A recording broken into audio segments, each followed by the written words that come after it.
Even though we've grown older and gotten busy with our lives and we're raising our families, we somehow still know that we're always there for each other. On the day that I heard that she was diagnosed with cancer,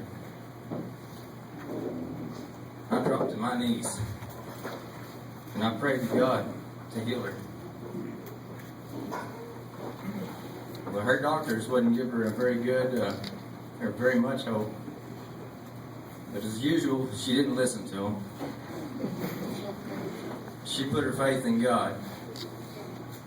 And now, 8 months later, she's here to give her testimony of God's power and strength that He's given her. Do y'all know the difference between God and a doctor? God doesn't think He's a doctor. Ladies and gentlemen, my friend and cousin, Amy Oates.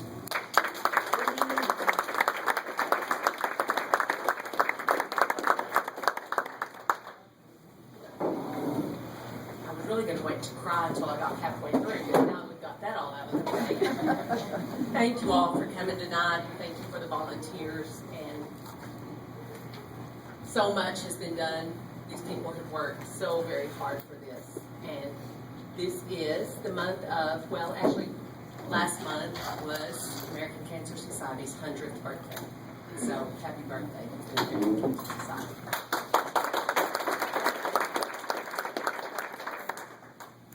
My journey began on October the 4th, 2012, and it's been the most amazing time of my life. And that sounds a little crazy, and no, I'm not on a lot of medication. It's just, I've been extremely blessed. I've always had a princess life. I've always been blessed. I have a wonderful husband and 2 beautiful boys, and they treat me like a princess. And my life has always been good.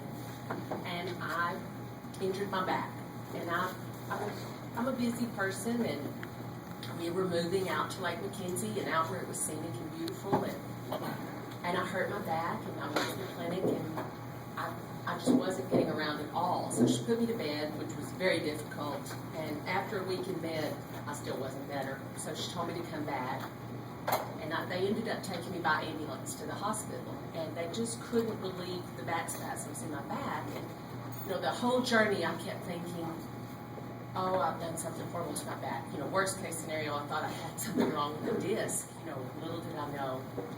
So when I got there, I had had a lot of medicine at the clinic trying to stop the back spasms, and they couldn't. So when I got to the hospital, they gave me more medicine. And I had a really good time at the hospital for about 2 hours. I saw polka-dotted pigs and swirly things around my kid's head. My kids were just begging me to please just don't speak again, because everything that came out, I was having a really good time. And I remember my oldest son told me the doctor was cutting up with us and laughing, and my oldest son said he knew when the doctor left and I came back from the CAT scan. He said, I knew when he walked in the room, the mood changed.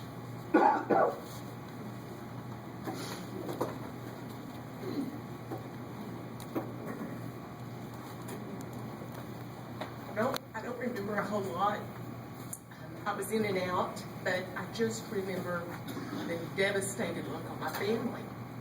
And I slept a lot. By the grace of God, I slept and rested. But a lot of people came to the hospital. I really don't remember who all, because I was sleeping a lot. They kept me very sedated. And I remember waking up about 12:30, and that's when reality set in. The drugs had worn off, you know, and I had time to think.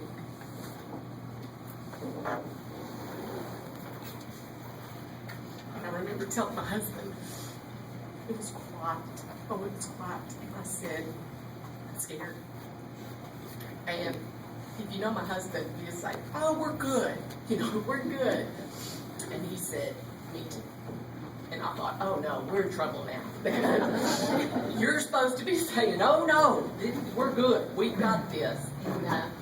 And I just remember at that moment knowing that I just needed to pray. And I began to pray.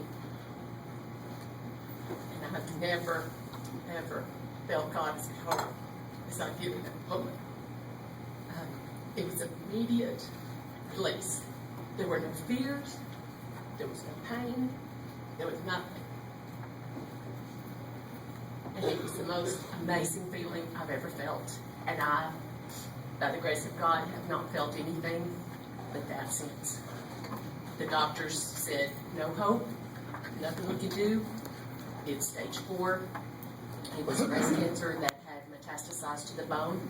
My spinal column had begun to deteriorate, and that was what was causing the spasms. The bones were breaking, and just my backbones were just collapsing. It was all in my torso bones. It was everywhere. And he said, there's nothing we can do. And I just told the doctor that next morning. I said, but I'm too young to die. I feel too good to die. I mean, yeah, I'm not looking too good right now, laying here with back spasms, but I'm telling you, I'm not in the last stages of my life.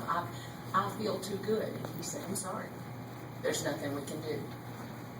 So we had a lot of company again, and about 4 that afternoon, the oncologist walked in, and I said a ray of sunshine came in with him. You know, he was the most optimistic, upbeat person, and he visited with me a while. The back surgeon came in the meanwhile and said, you know, I don't know why, but because they thought immediately I would need back surgery. They said, no back surgery, nothing splintered, nothing. You're good. You don't need me. If you need me, call me later. So that was great news. And then the oncologist came in and said, no, we're going to be in treatment. And I said, I thought it was untreatable. And he said, no, we're going to treat you. I never asked him, am I going to live forever? Am I going to live 10 years? He just said, we're going to treat it. And I said, all right, you tell me what to do. You do your thing, I'll do mine, and God will do his, and it'll all turn out the way he wanted it to start with. So we began treatment, and my tumor marker count, for those of you who are familiar with cancer, was 648. And that was 8 months ago, and they tested it last Tuesday, and it was 17.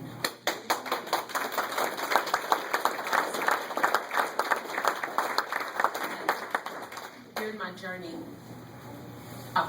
closer, is that better? In my journey, I met the most wonderful people, and it was the first time I walked in the oncology room, into the induction room where they would start my chemo. I was devastated. I just thought, everybody looks so sick, because that's what you hear about chemo. That's the first thing they tell you. Oh, I hope you're not sick. Or, oh, I hope you don't lose your hair. And I'm thinking, I don't care about hair. I just don't want to be sick. And we walked in, and later we were in Mardell's, the Christian bookstore, and a lady began to approach me, and she had her hands up, and she was saying, please don't think I'm crazy. Please don't think I'm crazy. I said, okay. She said, I saw you a week ago in Texas Oncology, and she said, God asked me to pray for you.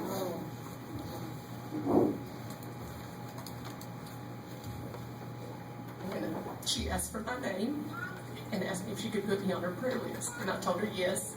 She laughed, she hugged me, encouraged me, told me she'd been there, and she encouraged me. And she walked around the corner in a little bit and gave me a book.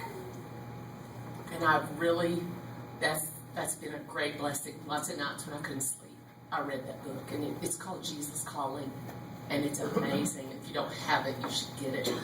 And if you know anybody that's struggling, they really need it. It's a great book. And in the oncology room, I was always so blessed by the grace of God. I was never sick.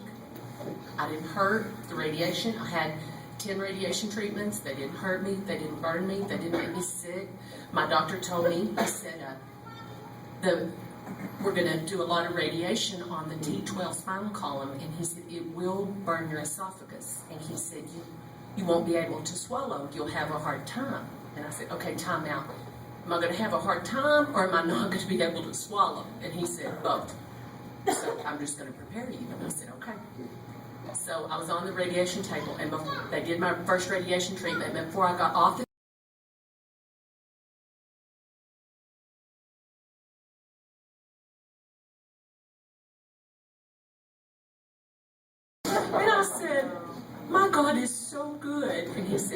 God just reached in there and moved your esophagus. I said, well, he can. I promise you, he can.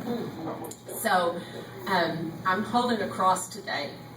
There was a guy in there one day that was visiting with us in the oncology room. I'm there from 3 to 6 hours, depending, and I sleep a lot. And he told me one day, he said, I have something for you. And he said, it's a cross. And he said, so it's sometimes like our journey with cancer, you have to look real hard to find God in that. But he said, it is a cross. And I've carried it with me forever. And it just gave me strength. And he encouraged me as well. And one day I'd had it for probably 5 months. And my little induction room cancer thing, I'm a happy girl. I go in and I tell my sister I get my snack, I get my drink, I have myself a nap and a warm blanket, and I'm a happy camper. And, people began to come to me and talk to me. And at first I was very uncomfortable. And they say, where God leads you, he'll equip you. Well, he equipped me because that's not my thing. You would think I want to be just take care of me. But at that time I didn't. And people would say, how can you smile? How can you smile if you have cancer? I'm like, how can you not? I'm still here. I've been given another chance. Or people would say, do you ever say, why me? I say, no, why not me? Because cancer has no prejudice to age, gender. It doesn't matter. Cancer attacks children and older people, and I didn't feel like why me, ever. But he gave me the cross, and I carried it. And one day in the chair next to me, which is reach out and touch you next to you, a girl collapsed. And I remember waking up and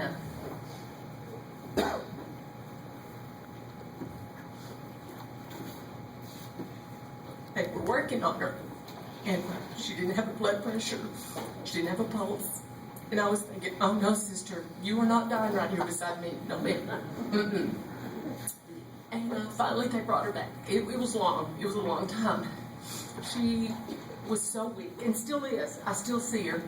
She's very weak and very frail and very sick. And when I started to leave, gave her a cross. She just smiled as much as she could. And I knew that was something that God would want us to do. And I thought, darn, I'm going to miss my cross. But I hope it blesses her. And that guy only comes like every 6 months. And the next week, we got off during the holidays. I had to go in on a Tuesday. And there he was, the very next week. And he asked me if I'd enjoyed my cross, and I said, okay, did somebody tell you I gave it away? Because I know that's not really the nice thing to do, but I did give my cross away, and I told him the story. And he started trying to get up from his chair, and he was pretty weak. And he told my husband, he said, Ron, come and get this. And he gave me this. And it was his that he had carried for 6 years. And I begged him, I said, no, I don't want to take that. And he said, no, it's very evident that God is with you, and I want you to have this. And so I'm going to keep this one. We'd have to get drunk to make some more. But it's been a blessing, and it was so hard for me because I didn't want to tell people at the beginning when people would come to me or when they would ask me things, because I didn't want any of this to be about me, because none of it is about me. It's about God and what he can do. There is no such thing as hopelessness with God, ever, ever. No matter what the doctors say. I love my doctor. He's kind and he's sweet, but it's God that has done this in my life. No doubt, no question. And I've been blessed, and I want to share those blessings. I want people to know that it's not about me, it's in spite of me, that God is blessing me. And I have a wonderful support system. Jeff, my sweet cousin, did a fundraiser. Every need was met before it even became a need. And I have been blessed by my community and by the people that love me. This sweet little handkerchief was given to me by a lady from Florida who said, just sent me a note that said for hard times. And I've been blessed. I don't have too many hard times. And I tell people when I cry, I don't cry because I'm sad. I cry because I'm blessed and I'm undeserving. But God loves us and He'll bless us all. Thank you for being here tonight. Thank you for supporting us. And thank you to the American Cancer Society. And one more thing I wanted to say. My doctor did tell me that the drug that I'm still continuing to take, called Herceptin, is a relatively new drug within the last 2 years. And without that drug, he would have sent me home without even trying any treatment. So without research and the American Cancer Society, Herceptin wouldn't have been found. And he said, and the better news is, if you can't take Herceptin, there's 2 more behind it. So there's new developments every day. So I have stage 4 cancer, but more importantly, I have God.